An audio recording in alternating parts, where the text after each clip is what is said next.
A mechanical keyboard translates every keystroke into an electrical signal as the finger presses a switch and the keyboard listens. Inside, a tiny metal spring returns the key to rest, while a plastic stem guides vertical movement and tactile feel.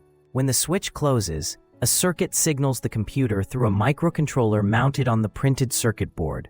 Firmware maps each key to actions. The keyboard negotiates with the operating system, and the computer translates characters in real time. Choosing switches changes weight and sound, letting gamers and writers tailor feel from tactile bump to quiet, smooth glide.